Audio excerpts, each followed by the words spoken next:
আমাদের লাইফে কখনো কখনো দেখা যায় কিছু কিছু সময়ে প্ল্যান করেও কিছু করা যায় না, আবার দেখা যায় কোনো জিনিসের কোনো প্ল্যান নেই, সেটা খুব সুন্দর করে হয়ে যায়। আসসালামু আলাইকুম এভরিওয়ান, কেমন আছেন সবাই? এই ভিডিওটি করা হয়েছিল আমার জন্মদিনের দিন 23শে জুলাই। আমি সব সময় মনে হয় যে কেন জানি সব কিছুতেই মনে হয় আমি একটু বেশি লেট করে ফেলি।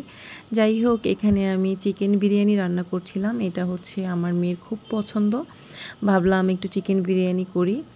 তো দেখলাম দুপুরবেলা আমার ভাগ্নি চলে আসছে, ও সুন্দর একটা পুডিং বানিয়েছে আমার জন্য। তো আমি ভাবলাম ওরা যেহেতু এসেছে তাহলে আমি একটা সুন্দর একটা কেক বানিয়ে ফেলি। আসলে আমাদের কোনো রকম কোনো প্ল্যান ছিল না, সব একদম আনপ্ল্যানে যা কিছু হওয়ার হয়েছে। তো আমি এখানে একটা সুন্দর কেক বানিয়ে ফেলেছি, আর হোম বেকার বলে কথা, কেক না হলে কি চলে বলেন? তারপরে হচ্ছে আবার আমার জন্মদিন, তো এখানে এই যে কেক আর পুডিং এগুলো আমি একসাথে রেখে একটু পিকচার তুলছিলাম। কিছু সুন্দর সুন্দর পিকচার ভিডিও নিয়ে তারপরে হচ্ছে আমি কেক কাটতে চলে গেলাম। এই তো দেখেন আমার ভাই আমাকে উইশ করছে এখানে।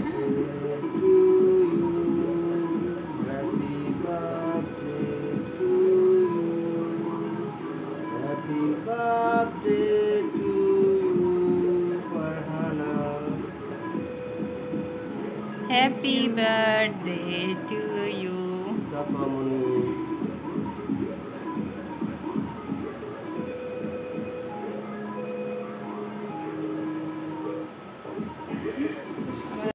এই তো আমাদের কেক কাটাকাটি শেষ। এখানে আমি আমার বয়ফ্রেন্ডকে খাইয়ে দিচ্ছিলাম। ও হচ্ছে আমার বয়ফ্রেন্ড, একমাত্র বয়ফ্রেন্ড আমার, কিন্তু আর কোনো বয়ফ্রেন্ড নেই। ওই হচ্ছে আমার বয়ফ্রেন্ড, মানে সম্পর্কে আমার নাতি, আমার ছোট ভাই, ভাগ্নির ছেলে।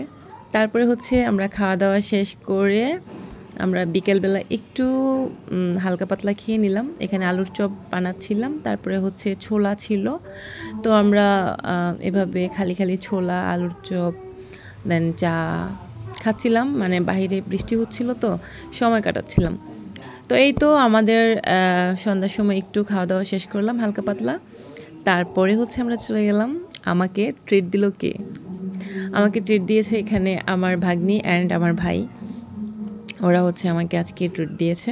আজকে আমাদের খাবারের মেনুতে ছিল প্রথমেই স্যুপ, তারপরে ছিল অন্থন, তারপরে ছিল নাচোস, তারপরে ছিল পিৎজা, তারপরে ছিল হচ্ছে ফ্রাইড রাইসের একটা কম্বো ছিল।